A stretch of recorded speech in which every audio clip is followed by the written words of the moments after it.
Hello, I am the Reverend Dr. Duane Alexander Miller, not wearing my clericals today, wearing a Hawaiian shirt. However, it's authentic. It's really from Hawaii. My wife brought it to me when she went there. I've never been there myself. So I am in very, very sunny Madrid, and I have the pleasure of speaking with Chad Bird. Chad, tell us a little bit about yourself and who you are, and then we'll get into some other questions. Yeah, great. So I'm in sunny Texas, so a little ways away from where you are. I live in the San Antonio area, so that's where my family and I make our home. I work for an organization. Spain. I just have to toss that in, but go ahead. What about I missed what you said. I said San Antonio used to be part of Spain, so just FYI. exactly. Yeah. Sorry, continue. As a side note, it's kind of a strange mixture of cultures here, actually, because in Central Texas we have, of course, the Spanish culture, the Hispanic culture, which is dominant. But because there was an influx of especially German immigrants to this area in the mid-19th century, we also have a heavy Germanic influence. And so I live in a town called New Braunfels, which is very Germanic. But then you drive into San Antonio and it really feels like you're in Mexico in certain parts of the city, because all the signs are in Spanish and you have the Hispanic culture. So anyway, it's a real fascinating place to live. So I work for an organization called 1517, which is a Christian nonprofit. I'm what they call a scholar in residence. And basically what I do is I produce theological material for the church. My background is in Old Testament and Hebrew. So I draw upon those academic resources from my past to just kind of do everything Old Testament, you might say. I co-host a podcast called 40 Minutes in the Old Testament, where my co-host and I have been working away from Genesis 1 all the way into about halfway through 2 Samuel now. So we take that verse by verse, chapter by chapter. We've been at that for, I guess, 5 years now, something like that. The goal is to finish it before I die or retire. That's kind of the long range goal. And I host some other podcasts as well. I write books, one of which we're going to talk about today. And we have a 1517 Academy with free classes. I teach a course called Christ in the Old Testament that is kind of the foundation of this particular book that we're going to be discussing. So I studied. So my confession, my tradition is Lutheran. So I went to a Lutheran seminary, taught a Lutheran seminary for a while, but I also did some graduate work at Hebrew Union College in Cincinnati, Ohio, which, for those who don't know, is basically a seminary for training rabbis in the Reform Jewish tradition. So it was we can talk about that in a moment. It was a fascinating exploration for me of rabbinic interpretive techniques, rabbinic traditions. It really got me into the Mishnah and several of the rabbinic commentaries that came out in the first few centuries AD. So anyway, that's kind of my educational background and what I do for the church. Great. Well, can you hold up your copy? I have your book here, and I've delved into it greatly. But I have this version of the book. Okay, fantastic. The Christ Key. The Christ Key. That's it. So just summarize for us briefly. We're going to go far beyond just this book in our interview, God willing. But I want to start here, and I want to recommend to all the people watching this interview, get the book. It's just a really good book. I've done interviews with authors where I was not that excited about the book, but this is a good book. So tell us a little bit, just briefly, about why did you write this book? And who's your audience? One thing I love about the book is that you have kind of questions for discussion and reflection at the end of chapters. So why did you write this book, and how do you see this being used in the life of the ecclesia, the church? Yeah, so I guess you got to go back almost 30 years to answer the question why I wrote it. When I was at seminary as a young man, I took several classes with a professor who, because he loved the Old Testament so much, he created within me this ardent love of everything Old Testament, especially what this book is about, Christ in the Old Testament. So already in my early 20s, I began to explore basically the interpretive tradition behind Christian exposition of the Old Testament. And So it began then. And then I taught this class that I referenced for 1517 Academy called Christ in the Old Testament. And I got to thinking, why don't it's kind of like you teach your class, then you write the book for it. It should have been the opposite of that, but that's just the way things worked out. So I took the class and I expanded those subjects into a number of different chapters. And then I began to use the craziness of 2020, we're all stuck at home to write the book. So I approach it thematically rather than canonically. So I'll take, for instance, instances of what some people call pre-incarnate appearances of Jesus. These are theophanies or Christophanies, as I would call them in the Old Testament, such as the messenger of the Lord appearing, or wisdom, or glory. So I have a chapter about that.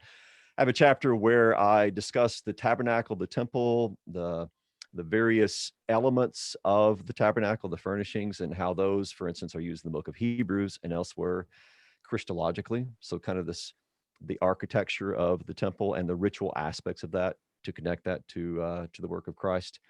And of course, a chapter on how there's certain prefigurements of Jesus in the Old Testament with people like David and Gideon and others.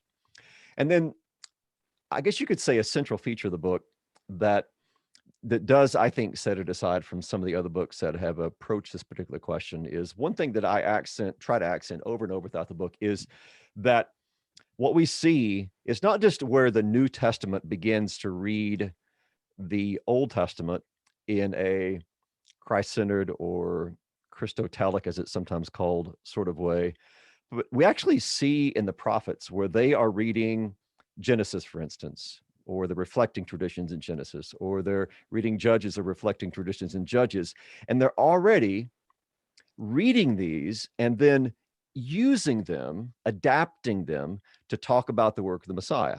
And my favorite example there is how Isaiah refers to what Gideon did back in the book of Judges as a historical model or example that is in some way reflective of what the son of David is to do. So I try to demonstrate how there is what I call a layering throughout the Old Testament, where you have your Torah as the foundation, and it builds on that, and builds on that, and builds on that, so that by the time we get to Matthew, Mark, Luke, and John, we already have a biblical interpretive tradition in place that is modeled by the prophets. So they're building on what was written before them, just like later prophets will build on what was written before them. So we have this wealth of material by the time we get to the New Testament, biblical in nature, but we also have a wealth of material, of course, from non-biblical resources, whether it's the Apocrypha or whether it's from the Dead Sea Scrolls or whether it's some other Jewish literature of ways of approaching the text. And all of this is to a greater or lesser extent reflected in the New Testament itself. So anyway, that's kind of a long answer to your question, but that's the approach that I try and take in the book. I take various themes, and then I try to establish how there is this building up or layering of messianic expectation, you might say, until it finally culminates in the incarnation. Yeah, great. Some of the times when I was reading this book, I was thinking of, and I'm professor of Old Testament. That doesn't mean I know anything more than that you don't already know at a small Protestant seminary here in Madrid. But the point is that this is stuff that I'm teaching all the time. So some of the times as I was reading this, I'm feeling, oh, this is very patristic, seeing Christ, this kind of Christocentric hermeneutic, and sorry for all these fancy words, but some people will get all this stuff in everything, right? Yeah. But then sometimes I felt like we had sort of a medieval allegorical exegesis, which I don't mind. I'm Anglican.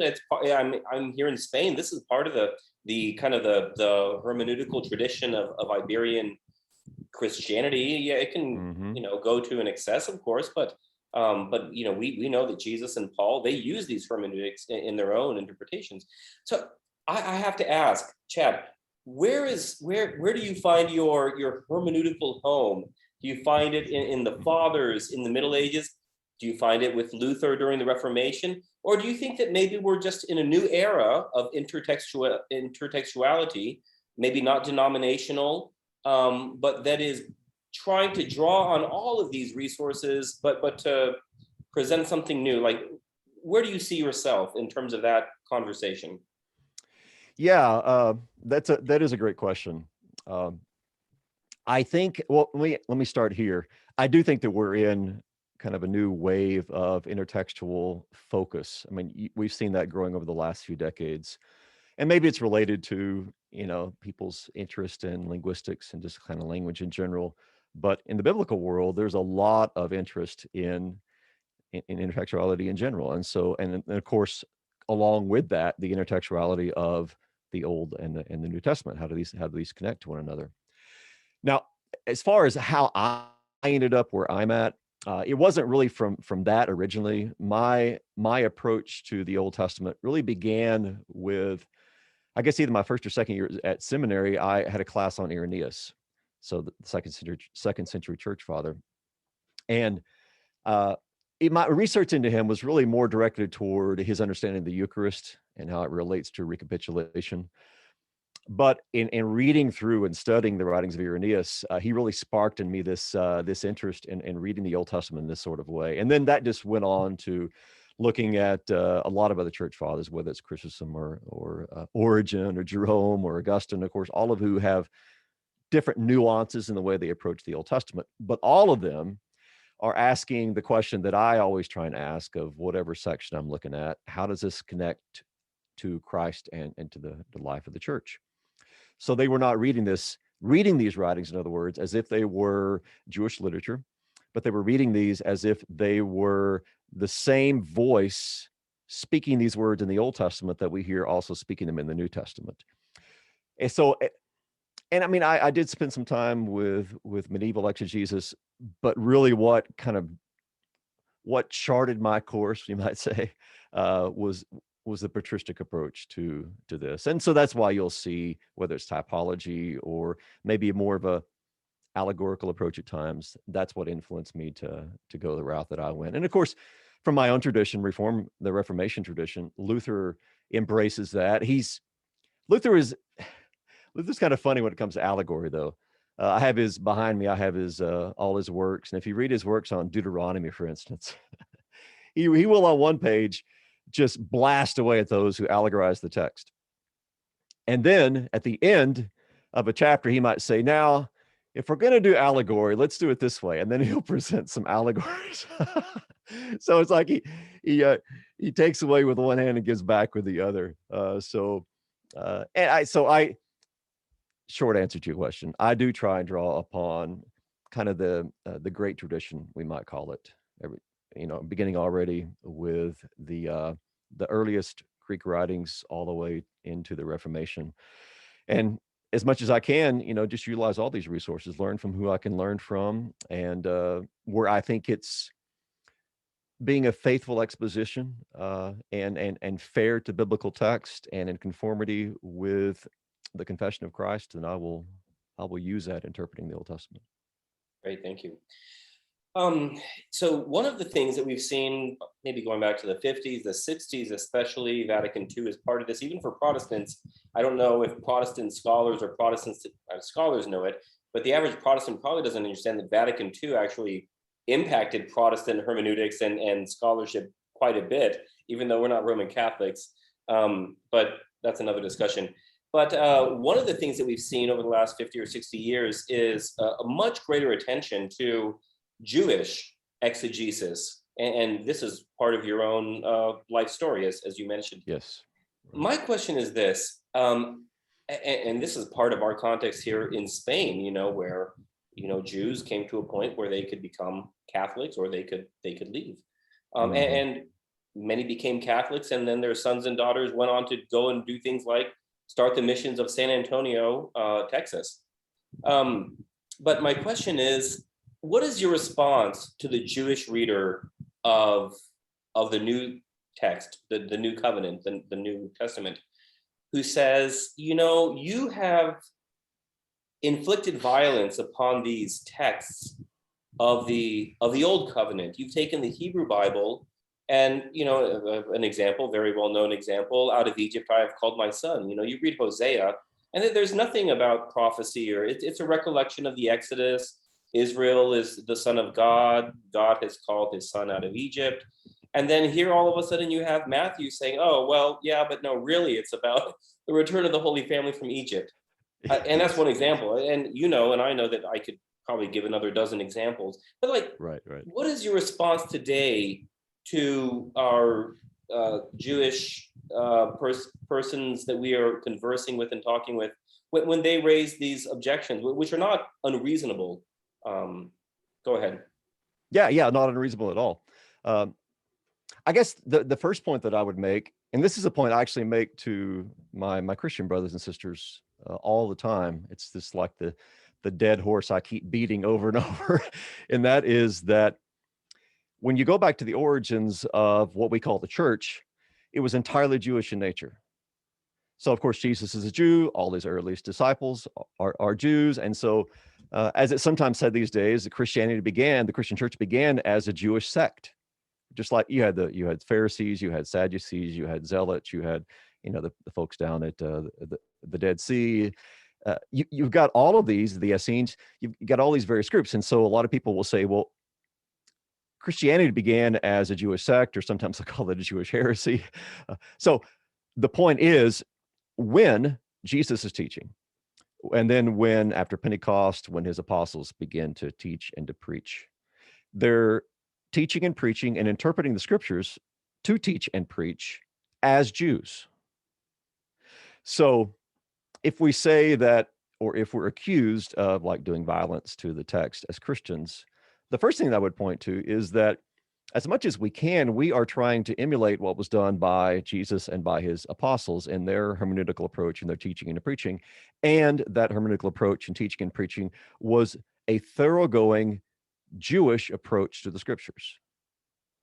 So as the earliest Christians were Jews, they were reading the Bible as Jews, and they are interpreting this as Jews. And so it's really, I think, from my perspective, unfair to accuse us of doing violence to a text which began with a Jewish treatment of that particular text. I guess that's the first response that I would give. And then secondly, I'd probably follow that up by, and this has been demonstrated by a number of people. I'm thinking especially of a chapter in the book called Mikra, where you can trace Jewish hermeneutical principles, we might call them, that are present in some of the pre-Christian literature, pre-Christian Jewish literature, and certainly are present in the post-Christian Jewish literature, such as in from the Talmud all the way backward to the Mishnah and several of the Jewish commentaries as well. These interpretive principles are evidence in the New Testament itself. So what you see, for instance, Paul often doing is he's simply probably engaging the scripture in the way that he was taught by Gamaliel. Now, not the Christian part, but his hermeneutical approach is to, for instance, take two texts that share the same language. Maybe it's the same word, or maybe it's the same expression, or maybe it's the same kind of theme, and he puts these together and interprets them that sort of way. He does that he does that, for instance, in Romans, when he talks about how Abraham believed and it was credited to him as righteousness. And that same word for reckoned or credited occurs in Psalm 32. And so what does Paul do? He goes on to quote that.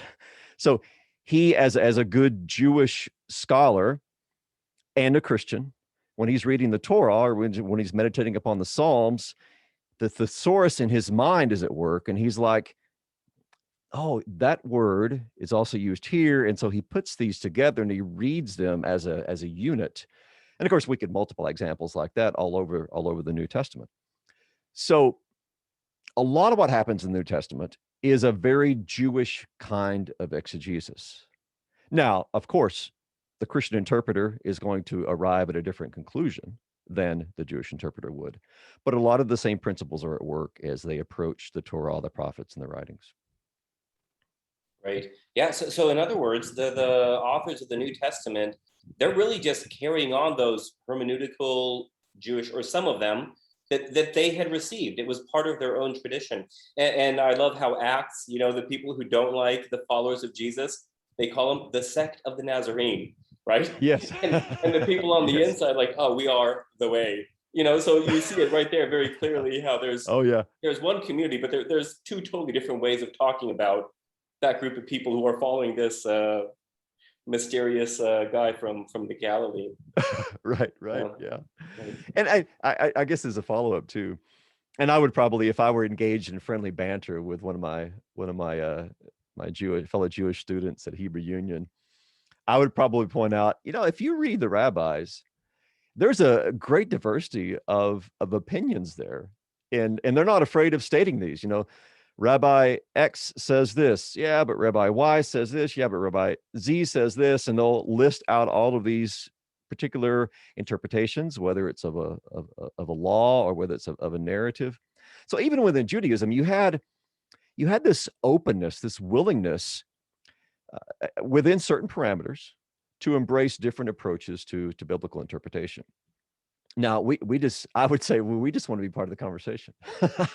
we want to add our interpretation to this, so we can have kind of this dialogue back and forth as to what this particular text means. Yeah, and I lived in Israel for 5 years, helped to start a seminary in the city of Nazareth. And it was very interesting finding Messianic Jewish communities that were much more Torah observant than Yes. other Jewish communities.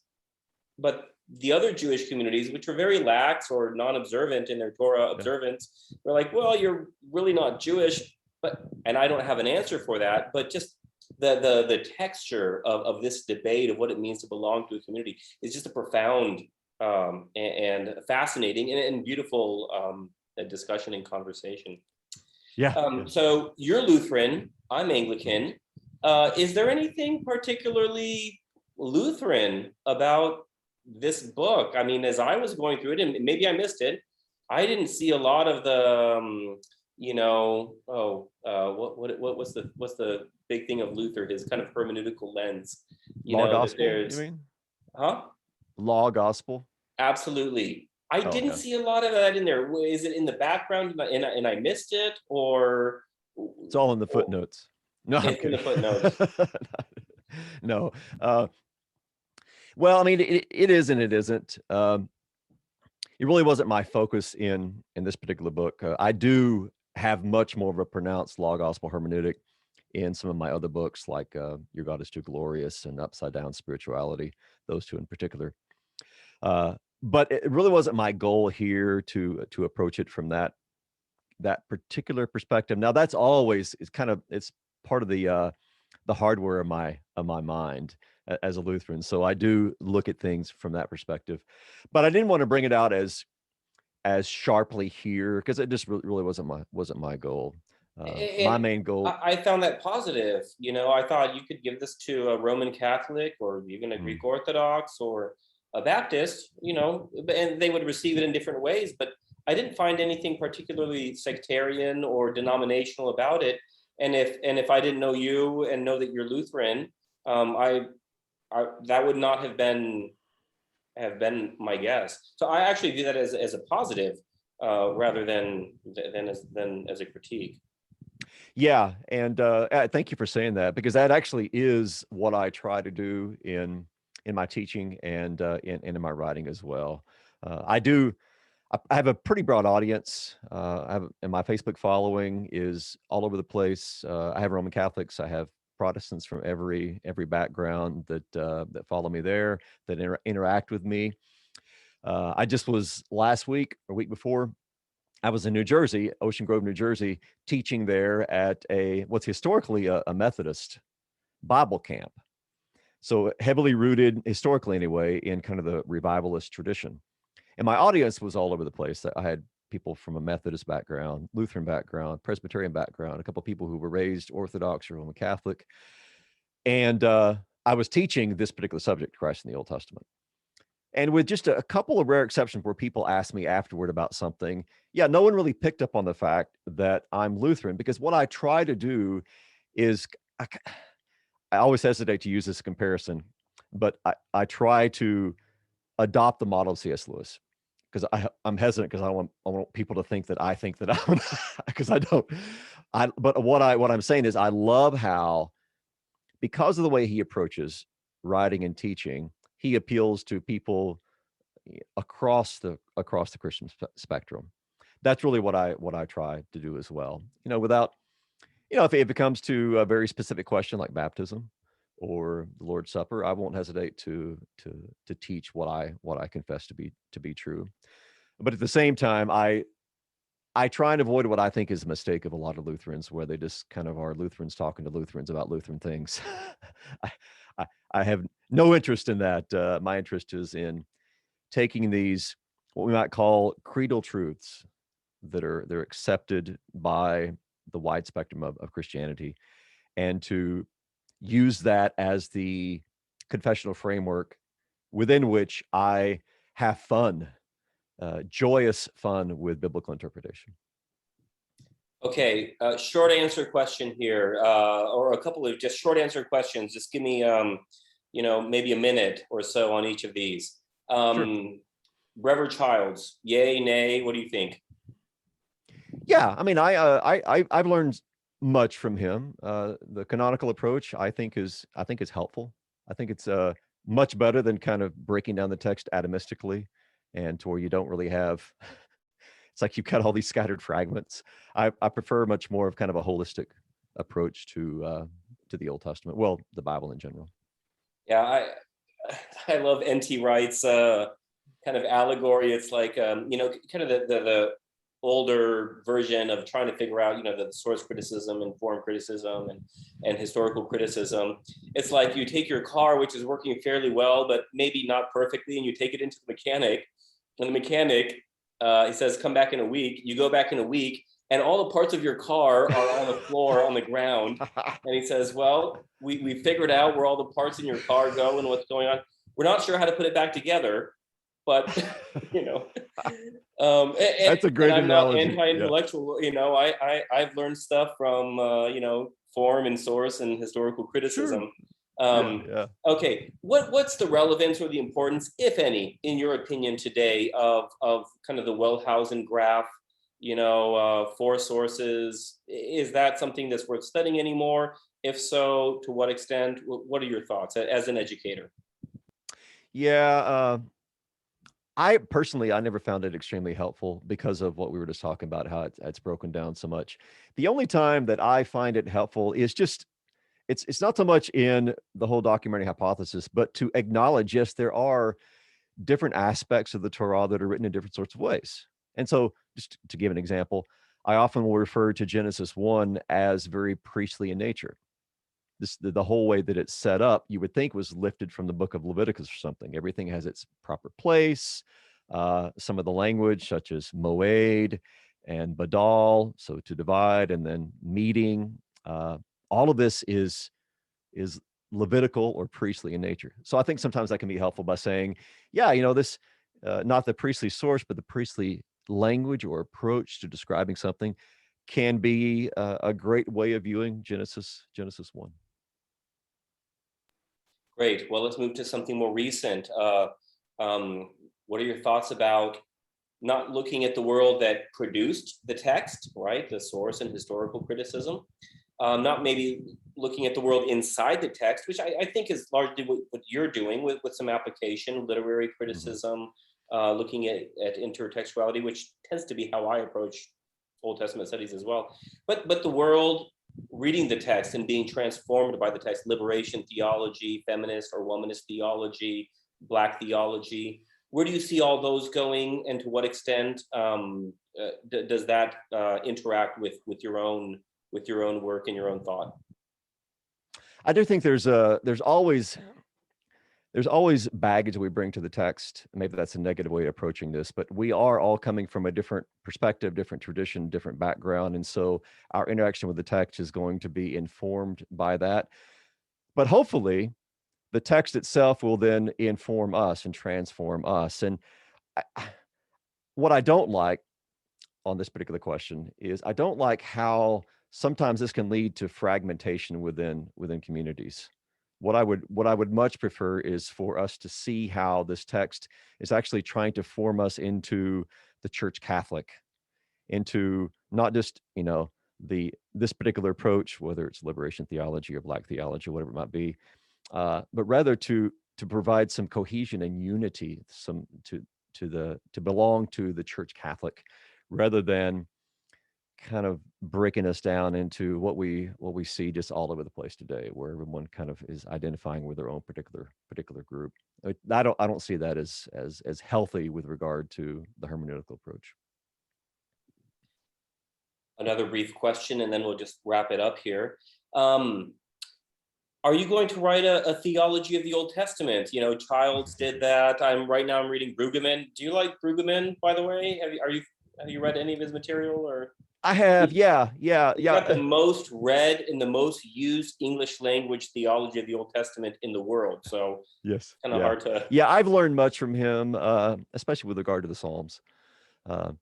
Yeah, so I appreciate him. I'm actually reading on occasion some work he did on First and Second Samuel, which I find to be helpful as well. He's not someone who has greatly influenced me. It's kind of funny if I were to put I was thinking about this when I was preparing for our conversation. If I were to pinpoint who, at least in recent years, has been most influential on me with regard to the theological approach to the Old Testament, it's a New Testament guy. It's G.K. Beale.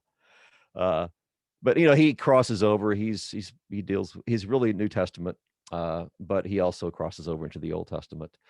So he has opened up my eyes to like what idolatry is in the Old Testament, and especially his work on his book called the Temple and the Church's Mission has been very formative in my approach to especially tabernacle temple imagery.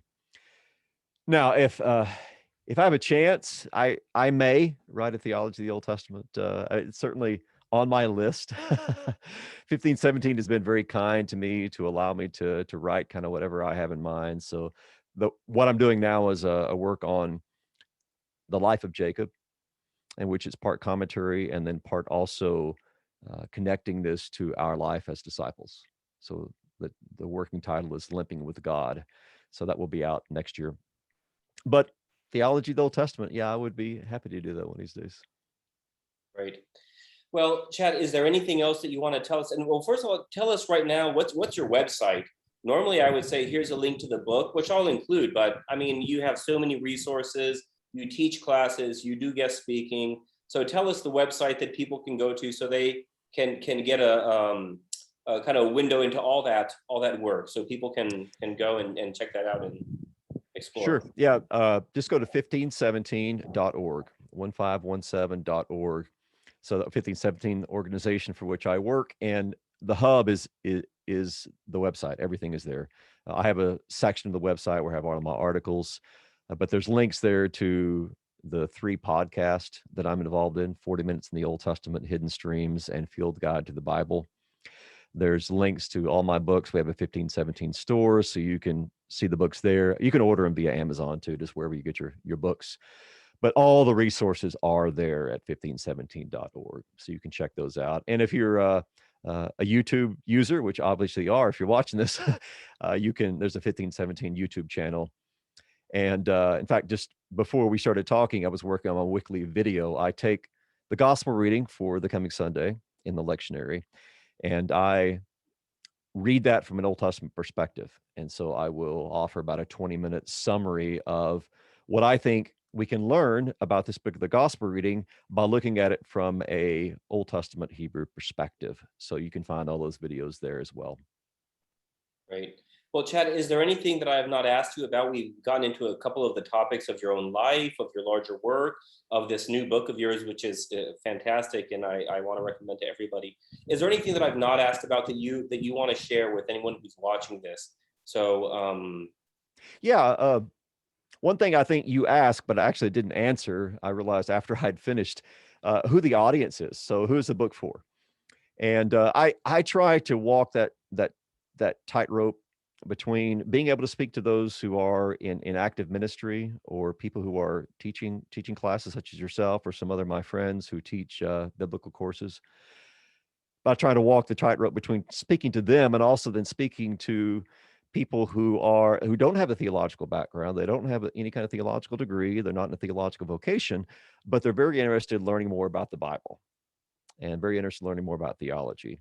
So people who are ready and willing to kind of take a little bit deeper dive into biblical studies.